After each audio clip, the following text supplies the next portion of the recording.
नमस्कार, बहुत स्वागत है आपका स्वदेश न्यूज में। मैं हूं शिवाली श्रीवास्तव आपके साथ और चर्चा होगी सियासत के मानसून की। देश में कई हिस्सों में भले ही मानसून आने में अभी देरी हो, लेकिन सियासी मानसून पूरी तरह देश में आ चुका है। अलग अलग राज्यों में कहीं जोरदार सियासी बारिश हो रही है, तो कहीं बिजली कड़कती, तो कहीं बूंदाबांदी देखी जा रही है। इसका इतर अगर देखें तो सियासी उमस भी कई राज्यों में बनी हुई है और कब बारिश हो जाए कहा नहीं जा सकता। पिछले कुछ दिनों की बात करें तो राजनीतिक पार्टियों की मुश्किलें कम होती नजर नहीं आ रही। जहां कांग्रेस को बड़ा झटका हाल ही में जितिन प्रसाद ने भाजपा में शामिल होकर दिया है, तो पंजाब में भी गर्मागर्मी का माहौल बना हुआ है। हालांकि कांग्रेस का कहना है कि उसने पार्टी से नाराज नेताओं को मनाने का फॉर्मूला ढूंढ लिया है। तो वहीं राजस्थान की अगर बात करें तो सियासी मानसून के बादल वहां भी उमड़ घुमड़ रहे हैं। पश्चिम बंगाल में बीजेपी ने तृणमूल के जिन बगावती नेताओं को अपने खेमे में शामिल किया था, दोबारा पाला बदलने के संकेत दे रहे हैं। तो वहीं मध्य प्रदेश में भी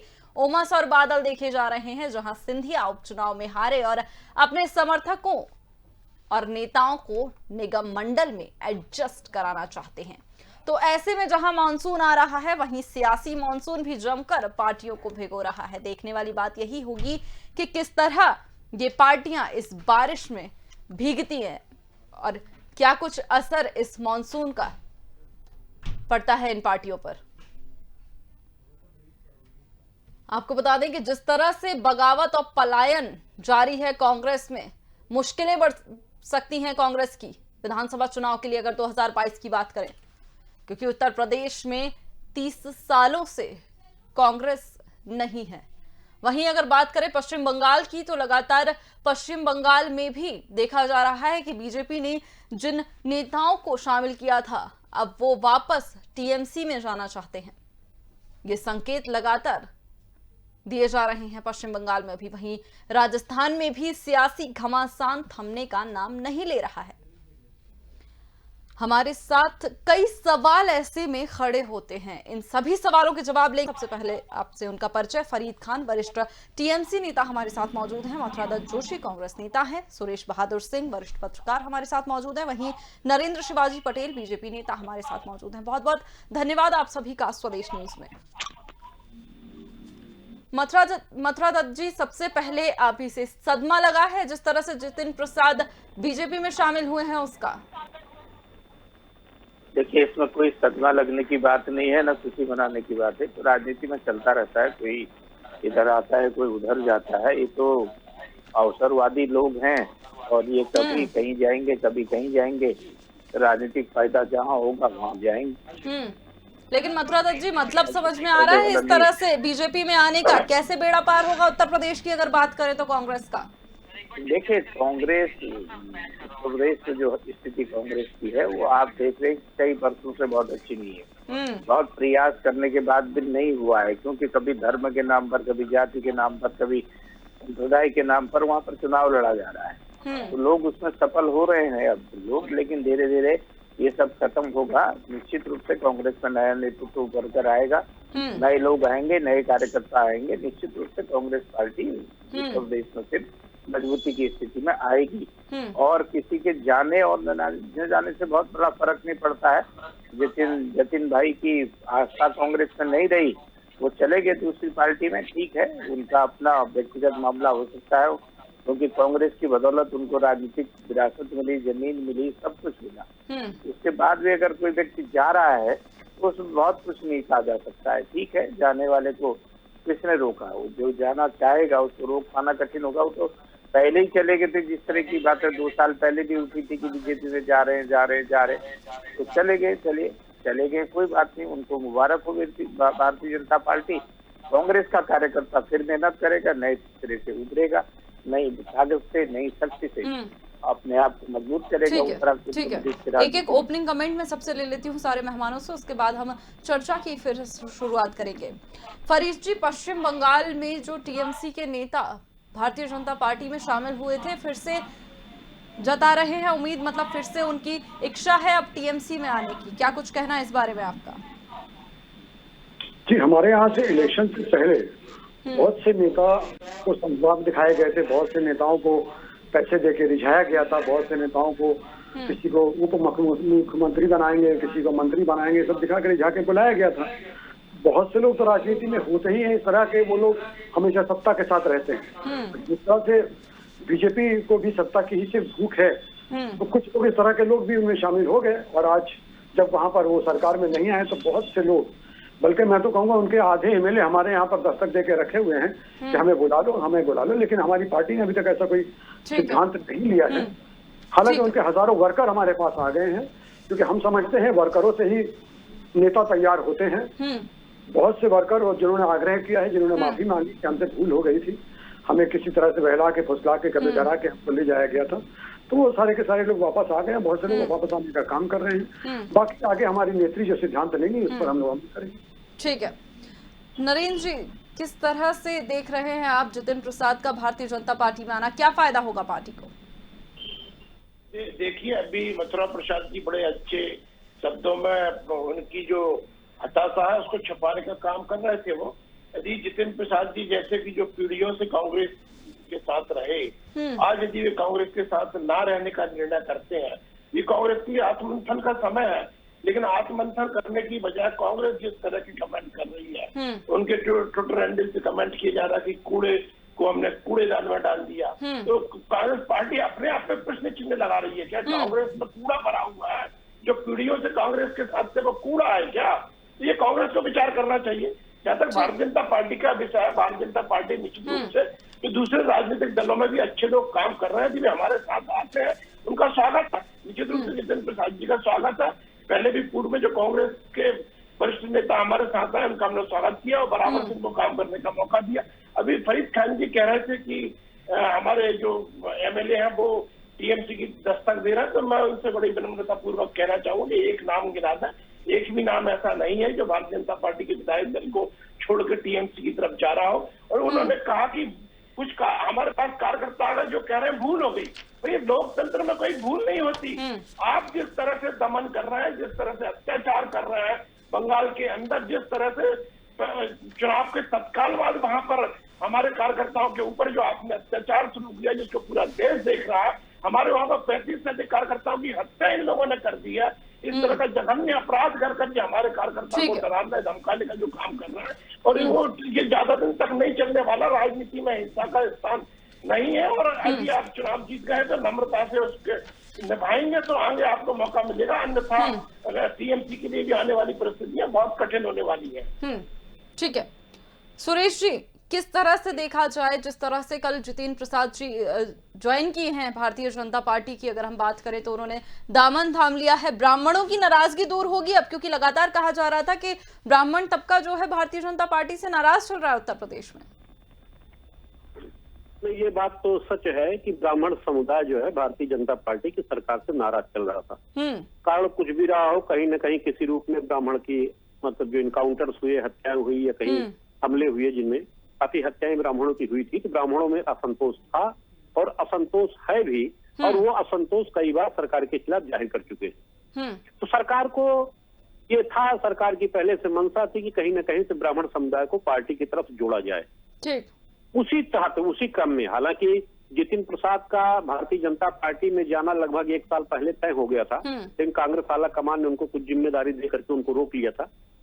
फिर भी इसी उसके जब चुनाव नजदीक आ गया, चुनाव में अच्छा जब भी चुनाव आते हैं जिस प्रदेश में आते हैं, तो ये सब आना जाना, पार्टियों में आना जाना लगा रहता है, लग जाता है तुरंत ही। चुनावी मौसम में किसी का किसी के दल छोड़ना, दल में जाना एक सतत प्रक्रिया है, इसमें कोई बहुत ज्यादा वो चिंता का विषय नहीं। हाँ, लेकिन हाँ, भाजपा के लिए निश्चित रूप से जितिन प्रसाद जो है एक ब्राह्मण अपनी कांग्रेस पार्टी में अपनी उपेक्षा से नाराज होकर के एक ब्राह्मण चेतना परिषद बना करके जितिन प्रसाद पूरे प्रदेश में ब्राह्मणों को एकजुट करने का प्रयास कर रहे थे। ये हालांकि व्यक्तिगत रूप से वो अपना भी एक राजनीतिक कद बढ़ाना चाहते थे और बढ़ा भी रहे थे, जिसका उन्हें परिणाम में मिला। अब भारतीय जनता पार्टी को लग रहा है कि जितिन प्रसाद के आ जाने से ब्राह्मण समुदाय की नाराजगी दूर होगी और जितिन प्रसाद ब्राह्मण समुदाय को भारतीय जनता पार्टी से जोड़ने में सहायक सिद्ध होंगे, इसीलिए जितिन प्रसाद का स्वागत किया गया। और ऐसा नहीं है कि ब्राह्मण समाज भारतीय जनता पार्टी में ब्राह्मण नेताओं की कमी थी, फिर भी ये माना जा रहा है, पार्टी आला कमान ने माना, वो हमारे ब्राह्मण समुदाय के जो नेता हैं वो ब्राह्मणों को अपनी तरफ जोड़ने में सफल नहीं हो पा रहे हैं, इसीलिए उन्होंने जितिन प्रसाद को पार्टी में शामिल किया है। ठीक है नरेंद्र जी, जितिन प्रसाद को पार्टी में इसलिए शामिल किया गया है ताकि ब्राह्मण वोटर जो है उनको रिझा सके, या फिर अपने जमीनी नेताओं को दरकिनार करके, लगातार आरोप भी लगाए जा रहे हैं कि अपने जमीनी नेताओं को दरकिनार करके बाहर के नेताओं को स्वागत के लिए आतुर हो गई है पार्टी। शिवाली जी देखिए, जैसा कि सुरेश बहादुर सिंह जी ने विश्लेषण किया, निश्चित रूप से वे अच्छे विश्लेषक हैं, वरिष्ठ पत्रकार हैं, तो इस नाते उनके विश्लेषण पे मैं ज्यादा टिप्पणी नहीं कर रहा हूँ, परंतु इतना अवश्य कहना चाहता हूँ कि भारतीय जनता पार्टी के अंदर किसी भी वर्ग का, किसी भी क्षेत्र का उत्तर प्रदेश में नेतृत्व का अभाव कदापि नहीं है। हमारे यहाँ पर यदि ब्राह्मण नेता भी देखे जाएंगे तो एक से एक ब्राह्मण वर्ग के जो हमारे यहाँ पर उत्तर प्रदेश के अंदर नेता है, दिनेश शर्मा जी वहाँ पर उप मुख्यमंत्री हैं और तमाम वहाँ पर नेता हमारे वहाँ पर ब्राह्मण समाज में है, अनेकों मंत्री हैं। मैं नहीं समझता कि ऐसी कोई वहाँ पर वैक्यूम था, ऐसा कोई खाली स्थान था जिसकी वजह से हमें किसी ब्राह्मण नेता की जरूरत थी। इस आधार पर नहीं, परंतु जितिन प्रसाद जी स्वयं और उनके पारिवारिक जो पृष्ठभूमि है वो जनता से सेवा करने वाली पृष्ठभूमि है और सभी वर्ग के लिए, सभी समाज में उनकी पैठ है। और मैं समझता हूँ कि उनका स्वयं का भी जो एक औरा है जितिन प्रसाद जी का भी और उनके पारिवारिक पृष्ठभूमि का भी, उसका निश्चित रूप से लाभ भारतीय जनता पार्टी को मिलेगा, इसमें कोई शक की बात नहीं है। बेड़ा पार होगा मतलब भारतीय जनता पार्टी का, आप कहना चाह रहे हैं मथुरा दत्त जी? बिल्कुल बिल्कुल। मथुरा दत्त जी, कांग्रेस कहाँ खड़ी है इस वक्त? उत्तर प्रदेश की अगर हम बात करें तो भारतीय जनता पार्टी तो अपना कुंदा बढ़ा रही है, जोड़ तोड़ के जैसे भी कर रही है, लेकिन अपना कुंदा जो बढ़ा रही है। कांग्रेस के क्या हाल है? कांग्रेस क्या कर रही है उत्तर प्रदेश में? देखिए, कांग्रेस अपने हिसाब से राजनीति कर रही है और अपना काम कांग्रेस बखूबी कर रही है। जो लोकतंत्र में विपक्षी दल को करना चाहिए उस हिसाब से कांग्रेस काम कर रही है।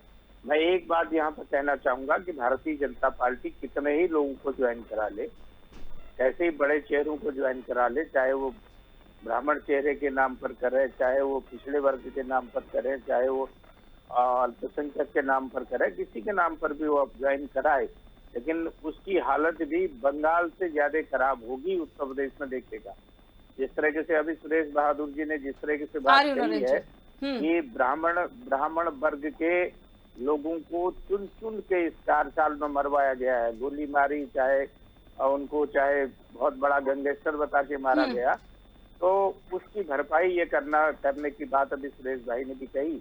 लेकिन मैं एक बात कहना चाहूंगा कि ये किसी को भी ब्राह्मण चेहरा बनाए, इनको कहीं फायदा नहीं होने वाला। चाहे जितिन प्रसाद जी ने कहीं पर भी कभी भी किसी ब्राह्मण के हितों की कोई बात आज तक की, किसी मंच में कोई बात कही हो अगर ब्राह्मणों के हित में या ब्राह्मणों के लिए संघर्ष करने की बात कहीं नहीं की। ये केवल राजनीतिक स्वार्थ है, अपनी कुछ जो अपनियों को बचाना या अपनी राजनीतिक जो विरासत है उसको बचाने के लिए, या जो स्थिति बन रही है, जिस तरीके से चुनाव बीच में हारे हैं, अब उनको लग रहा है कि मैं भाजपा में जाऊंगा तो मेरा पुनर्वास हो जाएगा या मेरी स्थिति ठीक हो जाएगी। बाकी कुछ नहीं है, बहुत बड़ा फर्क पड़ने वाला नहीं है कि आप कहते कि शाहजहांपुर में या लखीमपुर में या बरेली में। मतलब आप ये कहना चाह रहे हैं मथुरा दत्त जी कि किसी भी नेता के इधर से उधर जाने का कोई मतलब नहीं है, लेकिन जो कांग्रेस पार्टी है उसको आत्ममंथन की जरूरत नहीं है अब? नहीं, निश्चित रूप से देखिए, हर राजनीतिक दल को हर घटना से आत्ममंथन करने की आवश्यकता पड़ती है और कांग्रेस पार्टी भी अपने स्तर पर आत्ममंथन करेगी और कर भी रही है कि हम देखिए, ये बड़ा चिंता का विषय है कि हम 30 साल से उत्तराखंड में, उत्तर प्रदेश में सत्ता में नहीं है। निश्चित रूप से चिंता का विषय है कांग्रेस पार्टी के लिए और कांग्रेस पार्टी अपनी कोशिश कर रही है, अपनी कोशिश। तो सवाल यही है ना मथुरा दत्त जी, सवाल समझिए, सवाल यही है ना कि 30 साल से उत्तर प्रदेश में जो है कांग्रेस नहीं है और जिस तरह से ये नेताओं का, बड़े चेहरों का आना जाना जो लगा हुआ है, उससे कैसे मजबूत करेगी, कैसे डैमेज कंट्रोल करेंगे? 6.5% वोट है, 6.5%। अगर भारतीय जनता पार्टी की बात करें तो 40%। कैसे मुकाबला करेंगे? देखिए, 2 बातें हैं बहुत महत्वपूर्ण, समझनी पड़ेंगी आपको। सुरेश बहादुर जी वरिष्ठ पत्रकार यहाँ पर बैठे हैं, वो भी अपने हिसाब से एनालिसिस करते हैं, वरिष्ठ स्तंभकार भी हैं, सब कुछ। एक बात आपको समझनी पड़ेगी कि पंडित नारायण दत्त तिवारी, पंडित कमलापत त्रिपाठी, पंडित हेमंत चंद्र बहुगुणा जैसे ब्राह्मण चेहरे भी कांग्रेस के पास थे लेकिन कांग्रेस हमसे तो करता 89 का चुनाव कैसे हार गई, तभी तो हारी। और उसके बाद भी क्या कांग्रेस के पास ब्राह्मण चेहरे नहीं है क्या? क्या प्रमोद तिवारी आप क्या छोटा चेहरा मान के चल रहे हैं? क्या लोकपति त्रिपाठी, कमलापति त्रिपाठी जी की विरासत के लोग हमारे पास नहीं है क्या? हमारे पास बहुत लोग हैं। अगर जिसको जाना ही है तो उसको क्या जबरदस्ती आप रोक लो? कि साल भर से रोक रहे थे। वो पिछली बार साल भर पहले ही चले जाने को तैयार थे, जो सूचनाएं मिल रही थी कि वो जा रहे हैं। आज वो गए तो कोई अप्रत्याशित घटना नहीं है, ये सब प्रत्याशित था, ये सब इंतजार था, ये सब मालूम था कि ये लोग जाएंगे। अगर वो जा रहे हैं तो अपने राजनीतिक स्वार्थों की पूर्ति करने के लिए कांग्रेस पार्टी को छोड़कर जा रहे हैं। देखिए कम जतिन प्रसाद जी को कांग्रेस पार्टी ने कम दिया क्या?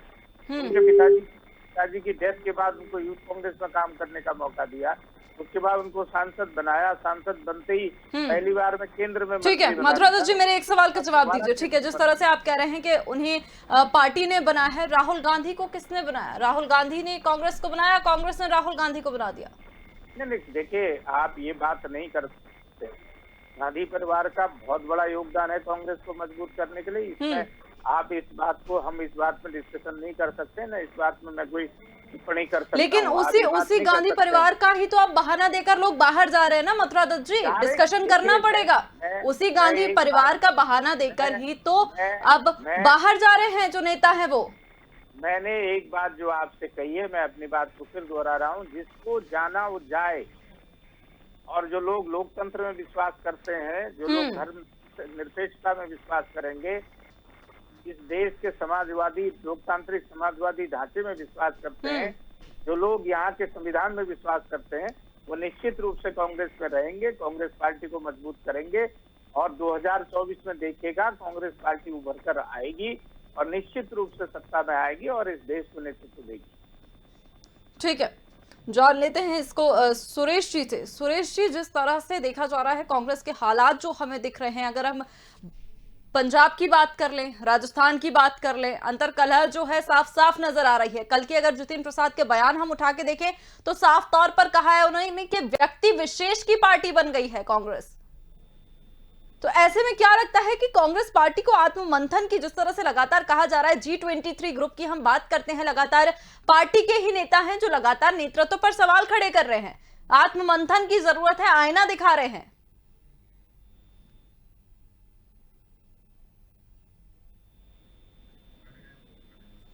सुरेश जी से हमारा संपर्क नहीं हो पा रहा है, दोबारा से उनसे जानने की कोशिश करेंगे। लेकिन फरीद जी, जिस तरह से पश्चिम बंगाल में जो हालात देखे गए हैं, जो टीएमसी के नेता बीजेपी में शामिल हुए थे, उसके बाद से अब वो लगातार इच्छा जाहिर कर रहे हैं कि टीएमसी में वापस जाना है, या जो भी पूरा सिनेरियो बना हुआ है, आपको क्या लगता है कि भारतीय जनता पार्टी के लिए सबक है ये कि नेताओं से जोड़ तोड़ करके सत्ता नहीं बनाई जा सकती? जी बिल्कुल, मैं भी ये समझता हूँ। मैं एक शेर इस पर बोलना चाहूंगा। किसी अच्छे शायर ने लिखा था कि मांग के तुमसे खुशी लूं ये मुझे दूर नहीं, किसका मांगी हुई दौलत से भला होता है। बीजेपी की अपनी एक अलग नीति हुआ करती थी एक जमाने में, जब अटल जी हुआ करते थे, अडवाणी जी हुआ करते थे, मगर आज की तारीख में बीजेपी की अपनी कोई नीति नहीं, उन्हें सिर्फ सत्ता से प्यार हो गया है। कल बंगाल में आपने देखा कि किस तरह से इन्होंने बाजार लगाया हुआ था कि तृणमूल पार्टी से जो भी नेता है उसको ले लो। और एक दिन ऐसा हुआ कि 4 एमएलए को जब अमित शाह जी कलकत्ता नहीं आ सके तो चार्टर्ड फ्लाइट भेजा गया, और चार्टर्ड फ्लाइट से वो दिल्ली गए। दिल्ली में जाकर अमित शाह जी ने उनको शॉल माला पहनाई, उन्हें ज्वाइन कराया। लेकिन आने के बाद क्या हुआ, आज जो एक नेता उसमें राजीव बनर्जी हैं, जो पिछले बार के 2016 के लोकसभा विधानसभा चुनाव में सबसे ज्यादा 1.5 लाख वोटों से जीतकर 1 नंबर पर थे। और इस बार जब वो भाजपा में ज्वाइन हुए और वो 1.5 लाख वोट से नहीं बल्कि 70,000 वोटों से हारे हैं। तो कहने का मकसद यही है कि किसी को यहाँ से तुम किसी नेता को छीन कर तुम सोचोगे कि हम नेता बना लेंगे, तो इस तरह के नहीं। ठीक है, इसका जवाब ले लेते हैं नरेंद्र जी से। नरेंद्र जी, मांगी हुई खुशियों से भला करना चाह रही है पार्टी? ना, ये तो कम से कम अच्छी बात है कि फरीद खान साहब ने उनको दौलत कहा है, तो निश्चित रूप से ये तो कम से कम वो अपने कांग्रेस जैसा तो नहीं कर रहा है, वो अपने नेता को कूड़ा कहने लगते हैं, तो इसलिए मैं उनको धन्यवाद करता हूँ। दूसरी बात ये कि भारतीय जनता पार्टी के अंदर जो नेता है उनका हमने स्वागत किया। अब जो पार्टियां बची हैं वो केवल व्यक्ति विशेष की पार्टियां बची। टीएमसी भी केवल ममता बनर्जी तक सीमित पार्टी रह गई है। अब वो अपने भतीजे को स्थापित करना चाहती है। कांग्रेस का भी आपने सुन लिया। ठीक है नरेंद्र जी, जिस तरह से ठीक है कोई नाराज है, ठीक है, पड़ोसी के घर में नरेंद्र जी, ठीक है, पड़ोसी के घर में ताक-झाक हो रही है, कोई नाराज है तो लपक लो तुरंत। ना अब कोई भी ऐसा बचा नहीं ना राजनीतिक दल जिसमें लोग स्वतंत्रता पूर्वक लोकतांत्रिक तरीके से काम कर सके। आज भी वो भारतीय जनता पार्टी के अंदर आ रहे हैं, तो भारतीय जनता पार्टी निश्चित रूप से इस समय भारत वर्ष में सरकार चला रही है, अनेकों राज्यों में सरकार चला रही है। अच्छा काम करने वाले भी हमारे साथ आना चाहते हैं, तो उनका स्वागत है। भारतीय जनता पार्टी को जिस तरह से जितेंद्र प्रसाद जी ने कल कमेंट किया बड़ा महत्वपूर्ण। सचिन पायलट पे भी नजर है क्या नरेंद्र जी? सचिन पायलट पे भी नजर बनाए हुए है भारतीय जनता पार्टी। बिल्कुल शिवाली जी, जो अच्छा काम करने वाले भारतीय जनता पार्टी के साथ आएंगे उनका स्वागत है। और हम बार बार कह रहे हैं आपके जो भी अच्छा काम करने वाले हैं वो आएंगे तो हम उनको अपनी पार्टी को बराबर का स्थान देंगे। मैं एक बात और कहना चाह रहा था कि अभी मथुरा प्रसाद जी बड़े खुश हो रहे थे हमारी मथुरा दत्त जी शिवाली जी, मेरी एक बात जी बोलिए। जो मथुरा प्रसाद जी बोल रहे थे कि बंगाल की बात करके कह रहे थे कि भारतीय जनता पार्टी की हार हो गई। बंगाल में भारतीय जनता पार्टी की हार नहीं हुई। बंगाल में भारतीय जनता पार्टी 3 सीटों से 77 सीटों पर पहुंचनी है। 25 गुनी से अधिक हमने सीटें की है। आत्ममंथन तो कांग्रेस को करना चाहिए, वहां पर 0 पे पहुंच गई। जो कांग्रेस कभी वहां सत्ता में हुआ करती थी, आज बंगाल में एक भी सीट कांग्रेस नहीं जीत पाई। तो ये शर्मनाक हार तो कांग्रेस की हुई है। मथुरा दत्त जी, सचिन पायलट का मसला तो अभी सुलझा नहीं है ना? सचिन पायलट पे भी नजर बनी हुई है, बचा लीजिए कहीं ऐसा ना हो तीसरा बेटा भी नाराज होके चला जाए। नहीं, देखिए मैंने पहले ही जैसे कहा कि जिसको जाना वो बिल्कुल जा सकता है। जिसको जाना वो जा सकता है, इसको कोई बात नहीं। और जहाँ तक आपने सचिन पायलट जी की बात कही है, मुझे लगता नहीं कि सचिन पायलट जी कांग्रेस छोड़कर किसी दूसरी पार्टी में। यही बातें पिछली बार ज्योतिरादित्य सिंधिया के लिए भी कही गई थी और जितेंद्र प्रसाद के लिए भी यही बातें कही जा रही थी। बिल्कुल कही जा रही थी, बिल्कुल गए हैं, कोई दिक्कत नहीं है। लेकिन जिस तरीके का लालच प्रलोभन पिछली बार सचिन पायलट जी को तोड़ने की कोशिश भारतीय जनता पार्टी ने की, उसमें भारतीय जनता पार्टी पूर्ण रूप से विफल रही और सचिन पायलट जी ने उसका जवाब भारतीय जनता पार्टी को दिया है। और भारतीय जनता पार्टी को बहुत खुश होने की आवश्यकता नहीं है। मेरे भाई बैठे हैं, अभी कह रहे थे, लेकिन मैं फिर कह रहा हूँ, कभी आपकी और हमारी फिर डिबेट में मुलाकात होगी। और जो मेरा राजनीतिक अनुभव है, मैं 40 साल का अनुभव है, मैंने उत्तर प्रदेश को बहुत लंबे समय तक देखा है। 2000 तक हम उत्तर प्रदेश में रहे हैं और उत्तर प्रदेश के विभिन्न पदों पर कांग्रेस पार्टी में मुझे रहने का मौका मिला, चाहे छात्र संगठन से लेकर यूथ कांग्रेस से लेकर कांग्रेस में। और मैंने देखा है, मेरा जो अनुभव है और जिस तरीके की भारतीय जनता पार्टी की सरकार ने जो कुकर्म वहां पर अभी किए हैं, और निश्चित रूप से जो बंगाल में आप कह रहे हो जिस तरीके से अतिउत्साहित होकर चुनाव लड़ा गया था, पूरी कैबिनेट, पूरी प्रधानमंत्री जी, पूरा देश कोरोना संक्रमण से गुजर रहा था। प्रधानमंत्री 7 लाख की रैली वहां पर कर रहे थे, 7 लाख की लोगों की मीटिंग वहां पर कर रहे थे। उत्तर प्रदेश में इससे बुरा हाल होगा। ठीक है मथुरा दत्त जी, एक सवाल के जवाब दीजिए मेरा। जी नरेंद्र जी, मैं आपके पास आ रही हूँ। मथुरा दत्त जी से एक सवाल पूछ लूं, फिर मैं आपके पास आ रही हूँ, आप जवाब दीजिएगा। मथुरा दत्त जी, जिस तरह से अगर देखा जाए तो राहुल गांधी के पिता राजीव गांधी जी और जितेंद्र प्रसाद के पिता की अगर हम बात कर ले, जितेंद्र प्रसाद जी की, अगर ज्योतिरादित्य सिंधिया की पिता की हम बात कर ले, माधवराव सिंधिया जी की, और लगातार सचिन पायलट के पिता की अगर हम बात कर ले, तो आप मित्र रहे हैं तीनों। ऐसे में 2 बेटे जा चुके हैं। अब इतना लंबा राजनीतिक सफर जो है कांग्रेस में तय करने के बाद भारतीय जनता पार्टी का दामन थामा है। तीसरा बेटा नाराज है, फायदा ना उठा ले भारतीय जनता पार्टी, बचा लीजिए तीसरे बेटे को भी। मैं आपको बता दूं, मित्र ही नहीं रहे हैं, बाल सका भी रहे हैं। अगर भारत जैसे ज्योतिरादित्य सिंधिया गए, भारतीय जनता पार्टी को अगर हिम्मत होती, भारतीय जनता पार्टी में नैतिकता होती, तो इनको मध्य प्रदेश की विधानसभा को भंग करने के बाद चुनाव कराते। तब देखते आप भारतीय जनता पार्टी की क्या हालत होती है।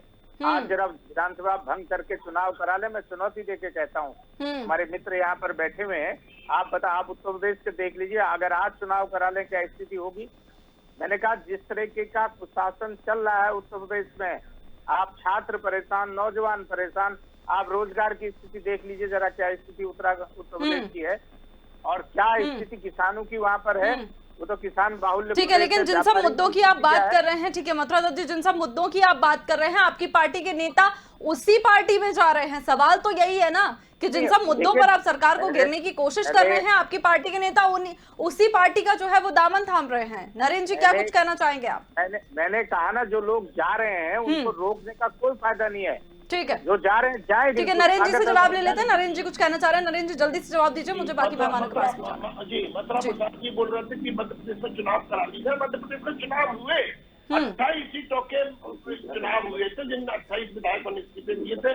वहां पर मध्य प्रदेश की जनता ने भारतीय जनता पार्टी को जनादेश दिया और 19 सीटें भारतीय जनता पार्टी जीतकर सरकार का पूर्ण बहुमत हासिल किया। ठीक है, तो लोकतांत्रिक तरीके से हुआ है। ठीक है, ठीक है। सुरेश जी, जिस तरह से हालात जो है वो नजर आ रहे हैं कांग्रेस पार्टी के, अगर हम पंजाब की बात कर ले, राजस्थान की बात कर ले, उत्तर प्रदेश की बात कर ले, तो क्या लगता है कहां खड़ी है कांग्रेस पार्टी? जिस तरह से विधानसभा चुनाव 2022 जो है बहुत ही ज्यादा समय नहीं है, ना संगठन मजबूत है, ना नेतृत्व में परिवर्तन की कोई अटकलें हैं, ना ही कोई संभावना है। तो ऐसे में किस तरह से देखें कांग्रेस पार्टी को? और लगातार जो बड़े नेता हैं, बड़े चेहरे हैं, वो दल भी बदल रहे हैं। मैं क्लियर कर दूं, जैसे भी कांग्रेस नेता ने कहा, मैंने ये नहीं कहा है कि कांग्रेस सरकार में हत्याएं कराई ब्राह्मण नेताओं की। भाजपा शासन काल में ब्राह्मण नेताओं की हत्याएं हुई हैं, ये मैंने ये कहा था। क्योंकि कांग्रेस नेता ने कहा था ना कभी, जैसे सुरेश बहादुर जी कह रहे थे। और ये अच्छा, दूसरी बात है, कांग्रेस न अब खड़ी है न तब खड़ी थी जब जितेंद्र प्रसाद जी कांग्रेस पार्टी में उत्तर प्रदेश में थे। कांग्रेस अभी खड़ी हुई ही नहीं है। सच्चाई ये है, जब जितेंद्र प्रसाद जी कांग्रेस में थे यहाँ पे, तब भी कांग्रेस नहीं खड़ी थी। लेकिन उम्मीद तो ये है, कॉन्फिडेंस तो ये है कि वापस सत्ता में आने वाली है जल्द ही।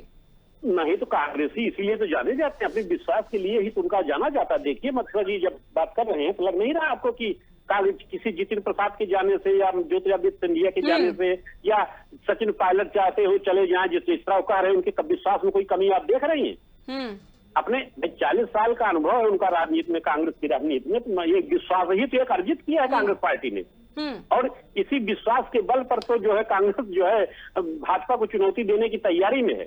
देखिए, लेकिन दूसरी बात यह है कि कांग्रेस को अपने घर को पहले संभालना होगा। उत्तर प्रदेश में सबसे बड़ी बात है कि कांग्रेस को, जैसे कांग्रेस के नेताओं ने उत्तर प्रदेश को जैसे छोड़ दिया, भाग्य भरोसे छोड़ दिया, चाहे प्रियंका जी हो चाहे राहुल जी हो, किसी ने भी अभी तक कांग्रेस के उत्तर प्रदेश के बारे में निश्चित रूप से बैठ करके, मतलब कांग्रेस नेताओं को बुला करके बैठ करके आपसी बातचीत के जरिए जो हल निकाला जाना चाहिए था, वो हल निकाला नहीं गया।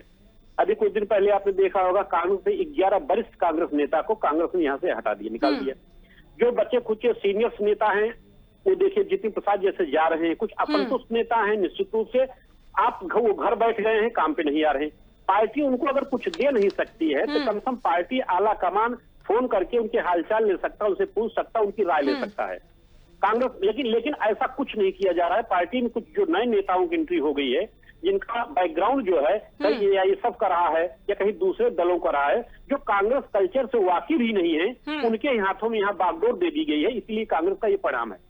तो कांग्रेस को निश्चित रूप से अगर कहीं चुनौती देनी है, पर फिलहाल अभी चुनौती देने की स्थिति में कांग्रेस हो नहीं पाई उत्तर प्रदेश में, और अब मैं समझता हूँ कि हो भी नहीं पाएगी। यहाँ चुनौती देने के लिए और भी राजनीतिक दल हैं। सुरेश जी, उत्तर प्रदेश से इतर अगर हम बात करें, सुरेश जी उत्तर प्रदेश से अगर इतर हम बात करें, तो राजस्थान में जो हालात बने हुए हैं, फिर से 10 महीने बाद बगावती सुर जो है सचिन पायलट के शुरू हो गए हैं।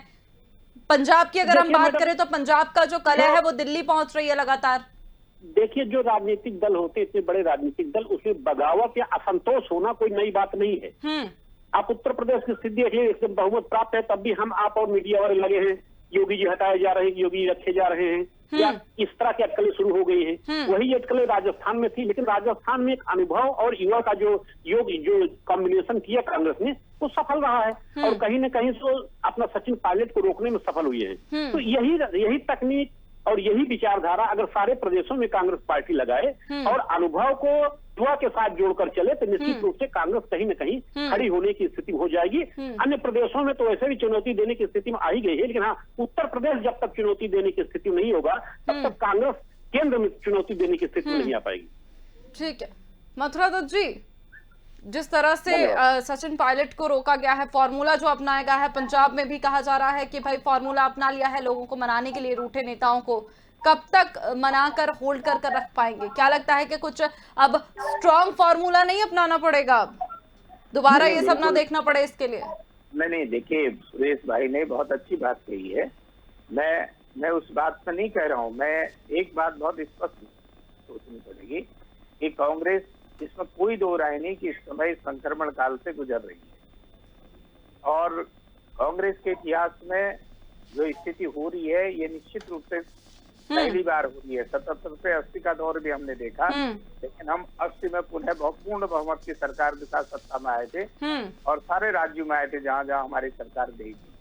और निश्चित रूप से 30 साल से हम उत्तर प्रदेश में सत्ता से बाहर है, 89 से लेकर 30-32 साल से हम बाहर हैं। हमको सोचना लेकिन पड़ेगा, लेकिन एक बात आपने ये भी सोचनी पड़ेगी निश्चित रूप से सुरेश भाई, इसमें विचार करना पड़ेगा कि कांग्रेस पार्टी ने जितने भी नेता गए हैं कांग्रेस को छोड़कर, इनको क्या नहीं दिया।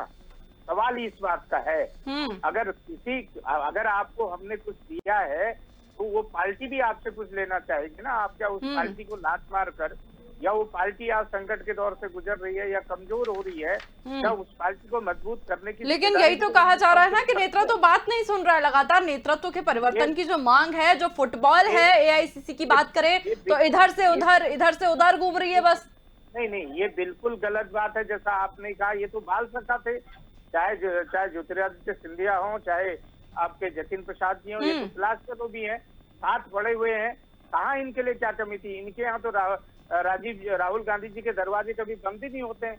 अगर कोई व्यक्ति छोड़ना ही चाह रहा, उसने मन बना लिया कि मैं भाजपा में जाऊंगा और अपनी राजनीति में करना है, बचाना है, कहीं कहीं उसके कुछ। लेकिन आत्ममंथन की जरूरत है ना मथुरा दत्त जी। आईना दिखा रहे हैं वो लोग और आप देखना नहीं चाह रहे हैं, यही तो उनका बात है। यही तो वो बात कह रहे हैं कि जिस तरह से लगातार बातचीत की जा रही है लेकिन बात नहीं कर रहे हैं सामने वाले, तो क्या करेगा नेता? मैं आपकी बात से और सुरेश भाई की बात से बिल्कुल सहमत हूँ, लेकिन मैंने कहा कि किसी ने मन बना लिया जाने का, सब कुछ प्राप्त करने के बाद अब अगर आप उस घर में आग लगा के जाना चाहते हो, उस घर को लात मार के जाना चाहते हो, तो क्या रोकने का क्या तरीका हो सकता है? आप ही सुझाव दीजिए। चलिए, जतिन प्रसाद जी को और क्या कर सकती थी कांग्रेस पार्टी? वो एमपी बन के आए तो उनको पहले राउंड में मंत्री बना दिया, उनको उत्तर प्रदेश में कांग्रेस का अध्यक्ष बनाने की बात भी चल रही थी। ये सब आप लोगों के सामने की बातें हैं। आदमी इंतजार नहीं करेगा, जल्दीबाजी में सब कुछ प्राप्त करना चाहेगा, उसके बाद पार्टी को अलविदा कहना चाह रहा है तो क्या करेंगे? उसको जबरदस्ती रोकें? आप बताइए, 1 साल पहले भी कितनी बड़ी रूमर उठी थी, उसके बाद बंगाल जैसे राज्य में कांग्रेस को मजबूत करने की जिम्मेदारी जतिन प्रसाद जी पे दी गई थी। क्या उसके बाद जतिन प्रसाद जी का जो ये नैतिक जिम्मेदारी नहीं बनती थी कि बंगाल में अगर हार हो गई है तो उसके बाद उसका क्या पार्टी छोड़ के चले जाएंगे? क्या ये सुझाव नहीं देंगे कि हमने पार्टी में ये छोटे नेता नहीं है? G23 नेताओं में से एक है। मथुरा दत्त जी, मेरी बात सुनिए। जतिन प्रसाद जो थे वो G23 नेताओं में से एक थे जिन्होंने पार्टी के नेतृत्व में परिवर्तन के लिए जो है वो नेतृत्व को, शीर्ष नेतृत्व को पत्र लिखा था। तो क्या पनिशमेंट पोस्टिंग नहीं थी? अंडमान निकोबार के बाद पश्चिम बंगाल की जो है वो दे दी गई उनको जिम्मेदारी कि आप चुनाव में पश्चिम बंगाल को संभालें, जहां कांग्रेस का प्रदर्शन साफ दिखा है। आप मेरी बात नहीं समझ रहे हैं या मैं आपकी बात नहीं समझ रहा हूँ? दो बातें हो रही है। मैं बार बार कह रहा हूँ कि इन्हीं 23 नेताओं के ऊपर कांग्रेस पार्टी को चलाने की जिम्मेदारी है। तो ये चला क्यों नहीं रहे कांग्रेस पार्टी को? जब ये फिर मेरे से आप क्यों कहलवाना चाह रही हैं कोई बातें? क्या ये इतने वरिष्ठतम नेता हैं, इन्होंने तो पार्टी चलानी है? क्या पार्टी कौन व्यक्ति ये तो आप कह रहे हैं ना मथुरा दत्त जी, उन्हें तो ऐसा लग रहा है ना कि उन्हें पार्टी चलाने नहीं दी जा रही। बात तो यही है ना, आपने साफ बोल दिया उन्हें चलानी है, लेकिन शीर्ष नेतृत्व की तरफ से यही तो बात हो रही है कि वो ये कह रहे लगातार की बातें नहीं सुनी जा रही। नरेंद्र जी आपका क्या जवाब है? बिल्कुल नहीं, एक बात मेरी पूरी होने दीजिए। बिल्कुल गलत धारणा है, बिल्कुल गलत धारणा है। 2004 में कांग्रेस पार्टी पूर्ण बहुमत से सत्ता में आ रही थी। सारे लोगों ने मिलकर सोनिया जी को प्रधानमंत्री बनाने की बात प्रस्ताव पारित हो गया था, यानी राष्ट्रपति जी को चिट्ठी चली गई थी। उसके बाद उतना बड़ा त्याग जब सोनिया गांधी जी कर सकती हैं, तो आप क्या समझ सकते हैं? कैसे आरोप लगा सकते हैं उन पे कि वो लोग बात नहीं सुन रहे? ठीक है, नरेंद्र जी से जवाब ले लेते हैं। ठीक है, नरेंद्र जी जवाब दीजिए। अरे मथुरा प्रसाद जी, इन्होंने सुपर सीएम बनकर देश का अपमान किया, देश के प्रधानमंत्री का अपमान किया। दूसरी बात मैं ये कहना चाह रहा था कि इन्होंने जो बात कही थी कि कांग्रेस में सबकी बात सुनी जाती है। मैं कहना चाहूंगा जो हेमंत बिस्व शर्मा जी असम के जो इस समय मुख्यमंत्री हैं, वो जो कांग्रेस छोड़कर आए हैं उसका विश्लेषण कांग्रेस ने कभी नहीं किया। उन्होंने कहा, अभी एक इंटरव्यू में उन्होंने कहा कि जिस प्लेट में कुत्ता खाना बिस्किट खा रहा था उसी प्लेट से कांग्रेस के नेताओं को ऑफर किया गया बिस्किट। ये कांग्रेस में के अंदर खाने की बात है जो हेमंत बिस्व शर्मा जी ने बताया। तो कौन स्वाभिमानी आदमी कांग्रेस में रहना चाहेगा? कौन स्वाभिमानी आदमी कांग्रेस के अंदर रहना चाहेगा? अरे हेमंत बिस्व शर्मा जी कांग्रेस के बहुत बड़े नेता हुआ करते थे और उनके सामने का वाक्य है कि राहुल गांधी जी ने जिस प्लेट में कुत्ते ने बिस्किट खाया उसी प्लेट से कांग्रेस नेताओं को ऑफर किया। इतने शर्मनाक वाक्य जहाँ होते हुए उस पार्टी में कोई स्वाभिमानी व्यक्ति नहीं रहना चाहेगा। और वे कार्यकर्ता जब हमारी पार्टी में आए, काम किया, उन्होंने मंत्री बने, आज मुख्यमंत्री हैं। भारतीय जनता पार्टी के अंदर ये विशेषता है कि संस्थागत जो पार्टी है, जो लोकतांत्रिक के उस पार्टी के अंदर योग्यता और क्षमता है, तो आज आके मुख्यमंत्री बने हैं हमारे बीच में। ठीक है नरेंद्र जी, पश्चिम बंगाल में देखा जा रहा है कि जो भाई टीएमसी से आए थे नेता वो वापस जाने की इच्छा जता रहे हैं, क्या कीजिएगा? बिल्कुल नहीं शिवाली जी, ये सब रूमर्स है, इस तरह की कोई बात नहीं है। केवल टीएमसी ये दबाव बनाना चाहती है। ठीक है, इसका जवाब फरीद खान जी से ले लेंगे। मुझे लगता है कि वो बेहतर इसका जवाब दे पाएंगे। ठीक है फरीद खान जी, रूमर्स है, सिर्फ ऐसा कुछ नहीं है। भाजपा के मित्र बोल रहे हैं, ये बात बिल्कुल सही, क्योंकि जब तक हम उनको नहीं लेते हैं तो दिखाई नहीं देगा। और हम लोगों के पास बाकायदा और उन्होंने लिख के चिट्ठी दी है, मगर हम लोग अभी किसी को लेने के या किसी कुछ करने के मूड में नहीं है। और हमारा जो भी फैसला होगा, हमारी रही हमारे भाजपा मित्र अभी बात कर रहे थे जितिन प्रसाद जी को लेकर, काफी उत्साहित है भाजपा के लोग उत्तर प्रदेश में। तो मैं, हालांकि ये मेरा सब्जेक्ट नहीं है भाजपा या कांग्रेस के पीछे पढ़ने का, लेकिन मैं चलते चलते एक बात बता दूं कि जितिन प्रसाद जी हमारे विधानसभा के जो बंगाल के भी इलेक्शन हुए हैं, यहाँ के बंगाल के कांग्रेस की तरफ से ऑब्जर्वर थे। तो कांग्रेस का क्या हाल हुआ है आपने देख लिया। जो पार्टी यहाँ पर कई बार सत्ता में रह चुकी, मुख्यमंत्री दे चुकी है, इस बार कांग्रेस का हाल पूरा जीरो हो गया है। तो जितिन प्रसाद जी को लेकर अगर भाई हमारे भाजपा मित्र लोग जो जितने ज्यादा उत्तेजित हो रहे हैं, उसमें जितिन प्रसाद जी का नहीं, श्रीमती सोनिया गांधी और श्री राहुल गांधी जी, इनका योगदान है। ये लोग आपसे मिल गए हैं, ये लोग आपसे मिलने के बाद आपको वोट कराए हैं। असली बात यह है अंदर की, राहुल गांधी ने क्यों अपनी सभाएं राहुल गांधी जी क्यों प्रचार के लिए नहीं गए, क्यों कांग्रेस ने अपना प्रचार वहाँ पर बंद कर दिया? हम मनाने की, बुलाने की, पहलाने की किसी को कोशिश नहीं करते हैं। उसी तरह से जिस तरह से आपके नेता हमारे यहाँ दस्तक दे रहे हैं और हमारा किसी को भी लेने का कोई इरादा नहीं। और हम जिस दिन इरादा करते हैं आपके जब 2 या 3 पुराने बचे थे वही रह जाएंगे, बाकी की सारे के सारे लोग हमारे यहाँ आ जाएंगे। लेकिन हमारा यहाँ ऐसा कोई इरादा नहीं है। लगातार किसी नंबरों को बढ़ाया है, हमारा नंबर घटा नहीं। सोच रहे हैं प्रधानमंत्री जी, आपके गृह मंत्री बार बार दावा कर रहे थे कि 200 से ज्यादा सीटें लेकर आएंगे, वो 77 में सिमट गए। ये आपके लिए हार ही है। और नैतिक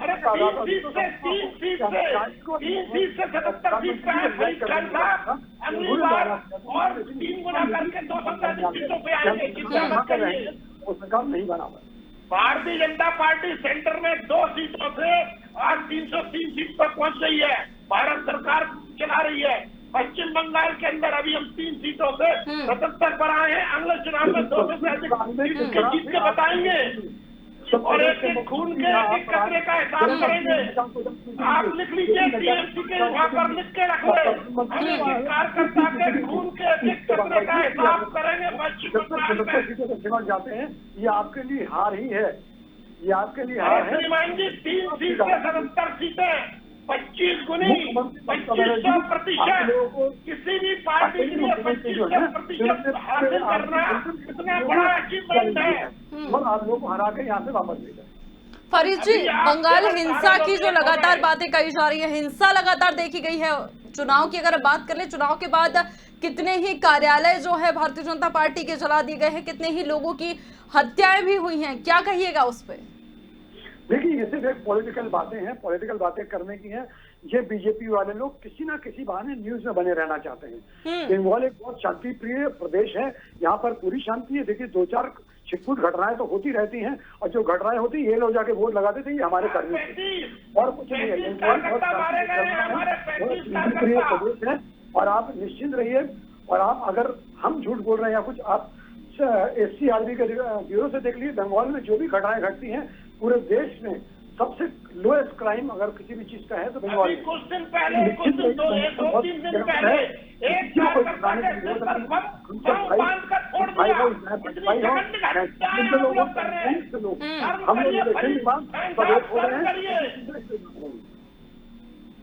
टीएमसी को सर्व करना चाहिए। हमारे कार्यकर्ता के सिर पर बम बांध कर छोड़ दिया, उसका जितना बीभत्स पूरे तमाम सोशल मीडिया पर, तमाम चैनलों पर आया है, ये टीएमसी के लिए सर्व का विषय है। फरीद जी, सत्ता में है पार्टी, अगर कोई भी ऐसी घटना जो होती है तो जवाबदेही पार्टी की भी होगी। कानून व्यवस्था बनाए रखना जिम्मेदारी है पार्टी की। बिल्कुल, और हम अपनी जिम्मेदारी पूरी तरह से समझते हैं और हम अपनी जिम्मेदारी पूरी तरह से निभा रहे हैं। इन लोगों का खाली एक ही मुद्दा है कि किस तरह से सेंट्रल में जाके या पूरे देश में जाके दिखाया जाए कि बंगाल में आग लग रही है, बंगाल में बलात्कार हो रहे हैं, बंगाल में ये हो रहा है, बंगाल में वो हो रहा है, क्योंकि ये लोग हार के यहाँ से चले गए हैं। ये लोग सत्ता के भूखे लोग हैं। किस तरह से परिस्थितियां बनाए कि यहाँ पर राष्ट्रपति शासन लगाया जाए, इन लोगों का इसलिए रोजाना लोग दिल्ली में जाके यही जाके चिल्ला चिल्ला के कहते हैं।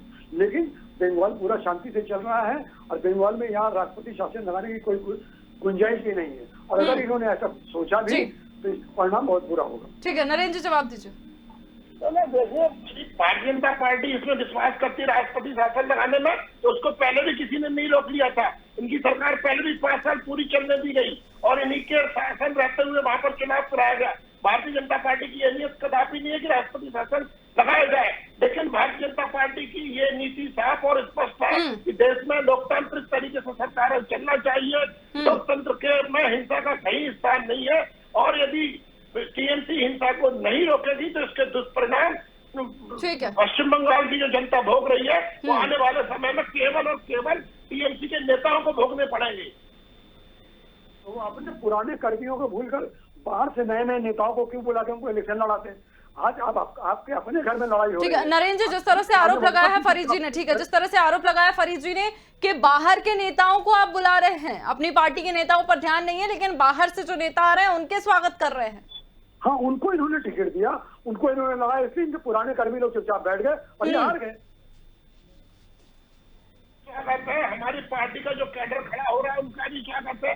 हमारी पार्टी के कैडर से भी एक से एक नेता वहां पर बन रहा है, और यदि बाहर से आए हुए नेता भी यदि अच्छा काम करते हैं उनका भी स्वागत है। कोई बाहर से आके हमने बांग्लादेश से लाके या म्यांमार से लाके लोग तो नहीं बसाए।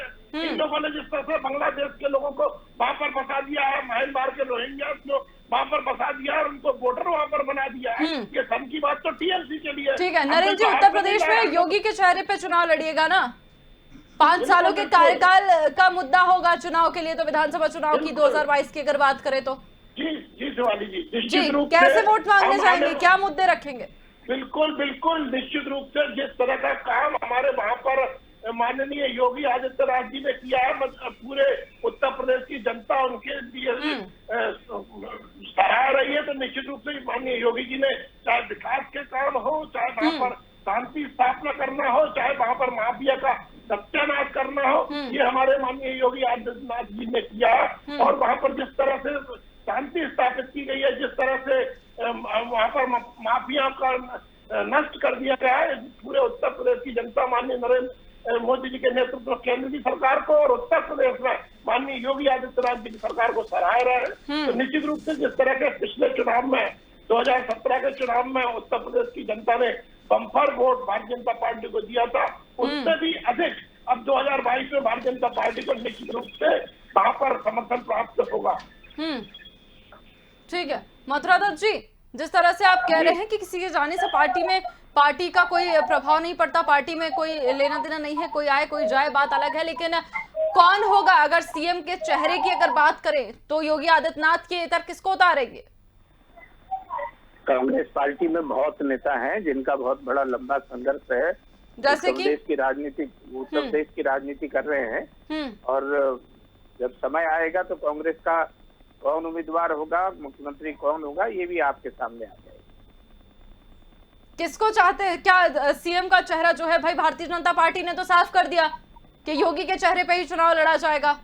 कहीं योगी के चेहरे पर चुनाव लड़ने की बात नहीं है, ये केवल एक चेहरा सामने लाते हैं सब जगह पे, वो नरेंद्र मोदी जी का चेहरा सामने लाते हैं। अगर योगी के नाम पर चुनाव लड़ने की बात थी तो 200 विधायक सड़क में बैठकर आपके सामने भी 1 महीना भी नहीं बीता होगा, 1 महीना 200 विधायक ने सड़क पर बैठकर योगी जी का विरोध किया था। आज भी कितना बड़ा असंतोष है आपके सामने, आप देख रहे हैं। आपके सामने आपके इनके 3 के 3 नेता किस तरह की बात कर रहे हैं, चाहे आपके मौर्य जी हों, चाहे आपके दूसरे नेता हों, चाहे योगी जी हों। आप ये बहुत नरेंद्र जी, बातें तो उठ रही है ना, असंतोष तो उठ रहा है आपकी पार्टी के। मेरी बात सुनिए नरेंद्र जी, मेरा पूरा सवाल सुनिए, उसके बाद जवाब दीजिए। आपकी पार्टी के ही एक विधायक का बयान है कि मैं ज्यादा बोलूंगा तो कहीं एनएसए ना लग जाए मुझ पर।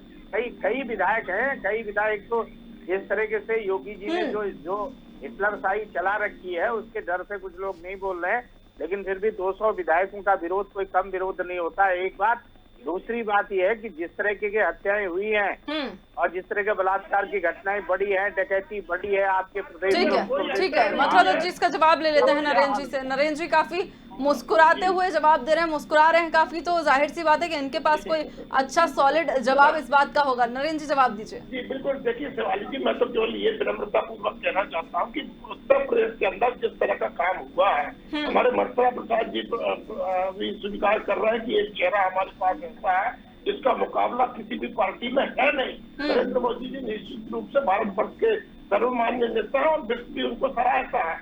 लेकिन प्रदेश में भी अपने अपने हमारी पार्टी के पास नेता है।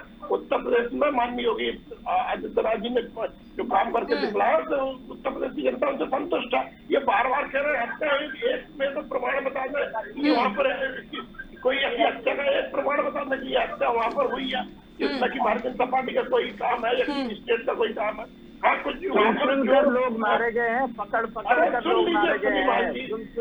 एक नाम बताइए, आपने उनको बदमाश कहा, गुंडा कहा, गैंगस्टर कहा, कुछ भी कहा, लेकिन एक समुदाय विशेष के लोग मारे गए हैं, एक समुदाय विशेष के लोग मारे गए हैं, इसका जवाब निश्चित रूप से उत्तर प्रदेश की जनता एक नाम नहीं बता पा रहा, केवल और मत करिए। माफिया को मारा गया है, गैंगस्टर्स को मारा गया है, इसमें कोई शक की बात नहीं है। गैंगस्टर मरा है वहाँ पे और गैंगस्टर में आप उखाड़ के फेंक दिया है। कल ही मुख्तार अंसारी की जमीन पर जो 24 करोड़ के लगभग बता रही है, वहाँ पर करने का आदेश चस्पा कर दिया गया है, बोर्ड चढ़ा दिया गया है। मुख्तार बलात्कारी विधायक है उनका आप सम्मान कर रहे हो, जिन विधायकों ने बलात्कार किया है उनका सम्मान आप कर रहे हो। सरकार जिसको बता आपके सामने आएगा बहुत ज्यादा नहीं है। उस माफिया को यदि कोई नष्ट करने का काम कर रहा है तो भारतीय जनता पार्टी की सरकार कर रही है। माफिया को नष्ट नाबूद करने का काम योगी आदित्यनाथ जी कर रहे हैं। ठीक है नरेंद्र जी। मथुरा दत्त जी, पंजाब में क्या हालात हैं कांग्रेस के? पंजाब में बहुत बढ़िया हालात हैं। निश्चित रूप से 2022 में कैप्टन साहब के नेतृत्व में वहाँ फिर सरकार बनेगी, देखिएगा वहाँ उन्हीं के नेतृत्व में चुनाव लड़ा जा रहा है और पार्टी ने बिल्कुल उसको क्लियर कर दिया। लेकिन असंतोष तो वहाँ भी व्याप्त है। नवजोत सिंह सिद्धू ने आरोप लगाए हैं। बड़ी पार्टी संतोष होना, मैं भाजपा की तरह नहीं कहूंगा कि ऑल इज वेल नहीं कहूंगा, सामान्य बात है, होता है। उनकी भी जो बात होगी पार्टी उनकी बात भी सुन रही है, उनका समाधान भी पार्टी निकालेगी। उसमें कई हमारे वरिष्ठ नेता महत्वपूर्ण भूमिका निभा रहे हैं। निश्चित रूप से पंजाब में उसका समाधान निकालेगी और पार्टी पूरे दमखम और पूरी शिद्दत से चुनाव लड़ेगी और पुनः सत्ता में वापसी करेगी। नरेंद्र जी, 4 बर्तन है, खटकेंगे ही ना, क्या फर्क पड़ गया? भारतीय जनता पार्टी में भी तो खटक रहे हैं, लगातार खटखटाहट की आवाज आ रही है, क्या हो गया? बिल्कुल शिवाली जी, 4 बर्तन होते खटकती है, परंतु खटक में क्या तो चाहिए वो जरूर विषय है। जब इनका विषय है तो बोले खटक रहे हैं और जब कोई यदि छोड़ के चले जाएंगे तब कहेंगे भारतीय जनता पार्टी में कूड़ा चला गया। ये तो कांग्रेस को विचार करना है। भारतीय जनता पार्टी के अंदर तो कम से कम सभी जगह सभी राज्यों में तमाम जगह बहुत अच्छी सरकारें चल रही हैं। तमाम राजनीतिक दलों से लोग भारतीय जनता पार्टी की तरफ आकर्षित हो रहे हैं। जहाँ चुंबक है उसी की तरफ लोग आकर्षित होंगे, तो निश्चित रूप से जो आ रहे हैं उनका स्वागत है। और जो लोगों जिन लोगों की पार्टी में से लोग छिटक रहे हैं, जा रहे हैं, फरीद खान साहब बड़े बड़े दावे कर रहे थे, उसी दौलत में उसी जो हम लेके आए थे, उन्हीं ने ममता बनर्जी को हरा दिया। जनता की अदालत में ममता बनर्जी हार गई नंदीग्राम से। ये भारतीय जनता पार्टी की उपलब्धि है। मैं समझता हूँ कि निश्चित रूप से भारतीय जनता पार्टी जिस तरह से आगे बढ़ रही है, आने वाले समय में आप देखिएगा पंजाब में भी और पश्चिम बंगाल में भी भारतीय जनता पार्टी की सरकारें होंगी। मथुरा दत्त जी, सरकार होगी भारतीय जनता पार्टी की, कांग्रेस कहाँ जाएगी? ये तो भुंगेरी लाल के हसीन सपने देख रहे हैं। मैंने कहा उत्तर प्रदेश में भी इनकी वही हालत होगी जो बंगाल में हुई है। देखिए ये 100 सीट भी उत्तर प्रदेश में भाजपा नहीं जीत पाएगी, ये आप नोट कर लीजिएगा। कांग्रेस जीतेगी? मथुरा दत्त जी, सीधा सवाल, कांग्रेस जीतेगी? भारतीय जनता पार्टी जीतेगी नहीं जीतेगी इतर रखते हैं, कांग्रेस जीतेगी? कांग्रेस पार्टी 2022 के चुनाव में महत्वपूर्ण भूमिका में रहेगी और उत्तर प्रदेश की सरकार बनाने में भी कांग्रेस पार्टी की महत्वपूर्ण भूमिका होगी। जैसे पश्चिम बंगाल में है। हम छोड़ दीजिए उस बात को, लेकिन आप तो नहीं आए ना, आप उसको छोड़ लीजिए। अरे आप तो टेंशन में, आप तो 200 पार कर रहे थे, आप 200 पार कर रहे थे। मथुरा दत्त जी, अभी आपने ये बात साबित कर दी, जिस तरह से आपके पार्टी के नेता विधायक लगातार कह रहे हैं कि आत्म मंथन की जरूरत है, कब तक हम दूसरे की हार को अपनी जीत समझते रहेंगे, और आपने भी वही कह दिया कि महत्वपूर्ण भूमिका निभाएगी। मैं जो वास्तविक धरातल की बातें हैं उनको स्वीकार करने में कभी हिचकिचाता नहीं। मैंने आपको पहले ही कहा कि निश्चित रूप से कांग्रेस इस समय संकट काल से गुजर रही है और निश्चित रूप से आत्ममंथन भी करेगी, आत्मचिंतन भी करेगी और नई ऊर्जा के साथ उभर कर सामने आएगी। कांग्रेस की हर हमेशा जन भावनाओं के साथ जनता की सेवा कांग्रेस ने की है, देश को आजाद कराया है, आजादी के बाद देश के निर्माण में महत्वपूर्ण भूमिका रही है और निश्चित रूप से कांग्रेस पार्टी उसके चिंतन भी करेगी, मनन भी करेगी। ठीक है, बिल्कुल। चलिए, अच्छी बात है कि आपने कम से कम माना तो सही कि अभी कांग्रेस को रफ्तार पकड़ने में थोड़ा वक्त लगेगा। जल्दी से एक लास्ट कमेंट फरीद जी आपसे चाहूंगी।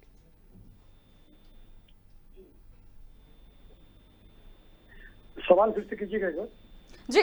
फरीद जी, जिस तरह से लगातार भारतीय जनता पार्टी भी कह रही है कि पश्चिम बंगाल में भी जो है फिर से, क्योंकि जिस तरह से उपलब्धि है सराहनीय है, 3 से जो सीटें हासिल की हैं अब। जी, अब ये भाजपा तो कम से कम 50 साल तक तो बंगाल में आने का सपना देखे ही नहीं। ये तो ममता बनर्जी का एहसान है जो मानिए कि वो एमएलए को वो ले नहीं रही है, वो लेंगी भी नहीं, मुझे ऐसा लगता है। और अगर ले लेंगे तो कल ये पार्टी कल टूट जाएगी। तो 50 साल तक तो भाजपा बंगाल में आने की सोचा ही नहीं। ठीक है, ठीक है, जल्दी से एक लाइन में, ठीक है, जल्दी से एक, ठीक है। जिस पार्टी का अपना कुछ भी नहीं है वो दूसरे के एमएलए और वर्करों को उधार लेके पैसा देके लेके आती है। जिस तरह आपने केरला में भी देखा कि दूसरे एमएलए को 10-10 करोड़ रुपया देके बुलाया गया कि अध्यक्ष जी आ रहे हैं या प्रधानमंत्री जी आ रहे हैं और उनको ज्वाइन कर लो। इनकी अपनी कोई जमीन ही नहीं है और बंगाल में तो कुछ भी नहीं है, बूथ पे बैठाने वाले लोग नहीं है। ये क्या सरकार बना? ठीक है, ठीक है, हमारे पास समय की कमी है, इसलिए मैं सबसे ज्यादा क्वेश्चन, बहुत बहुत धन्यवाद आप तीनों का हमारे साथ जुड़ने के लिए। तो बता दें कि सियासत का मॉनसून जारी हो गया है। सिंधिया उपचुनाव में हारे अपने समर्थकों और नेताओं को जहां मंडल में, निगम मंडल में शामिल कराना चाहते हैं, तो वहीं सचिन पायलट अब नाराज फिर से नजर आ रहे हैं। उत्तर प्रदेश में तो हमने देखा ही है कि क्या हाल हुआ है। सियासी मॉनसून की ये बारिश कैसे किस पार्टियों को भिगाएगी और कितनों को बहा के ले जाएगी, ये देखने वाली बात होगी। जब तक देखते रहिए स्वदेश न्यूज, मुझे दीजिए इजाजत, नमस्कार।